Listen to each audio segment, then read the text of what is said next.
আজকের দিনটা ছিল 25 জুন। আজকে বুধবার। এখন প্রায় হচ্ছে সন্ধ্যে 6:30টার মতন বাজছে। ব্যাঙ্গালোরে যেহেতু বিকেল বেলাটা অনেকক্ষণ থাকে আলোটা, তো সেই জন্য এই সময়তেই তোজোকে নিয়ে এসেছিলাম প্লে এরিয়াতে। আর এই প্লে এরিয়াটাকে আমার সুন্দর করে সাজানো হয়েছে, ম্যাট গুলো চেঞ্জ করা হয়েছে। তারপর আমরা ফার্স্ট টাইমই এসেছি। তোজোর সাথে দেখা হয়ে গেছিল নিত্যাও এসেছিল খেলা করতে। আর নিত্যাকে পেলে তো তোজো আলাদাই খুশি হয়ে যায়, ওর সাথে খেলতে খুব ভালোবাসে, যেহেতু ছোটবেলা থেকেই দুজন দুজনকে চিনছে।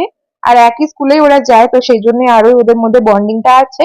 তারপর এখানে অনেকক্ষণ খেলাধুলা করছিল। আজকে বাইরে বেশ একটা শিরশিরে হাওয়া দিচ্ছিল। প্রত্যেক দিনই বিকেল বেলায় বাইরের এই সময়টা ঠান্ডায় ওয়েদার থাকে, তাই দেখবে প্রত্যেকটা বাচ্চাই টুপি জ্যাকেট পরেই নিচে আসে।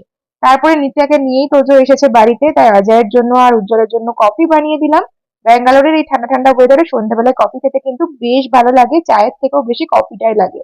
তারপরে বাড়িতে এসেও দুজনে মিলে প্রচুর খেলা করছিল। এমনিতে তো ডাইনোসরটা তোজো এখন আর নেড়েও দেখে না, কিন্তু এখন যেহেতু নিত্যা খেলছে তাই ওর সাথে বসে বসে অনেক রকমের ইমাজিন করে করে দুজনে মিলে খেলা করছিল। তারপরে নিত্যাও বাড়ি চলে গেছিল ওই 8টার দিকে, কারণ ওকেও তাড়াতাড়ি খেয়ে ঘুমাতে হয়। তোজোকেও 9টার মধ্যে খাইয়ে ঘুম পাড়িয়ে দিই, সকালবেলা তাড়াতাড়ি ওকে ওঠাও থাকে। তোজো ঘুমিয়ে গেলে এখন প্রায় 10টা তো বেজেই গেছে।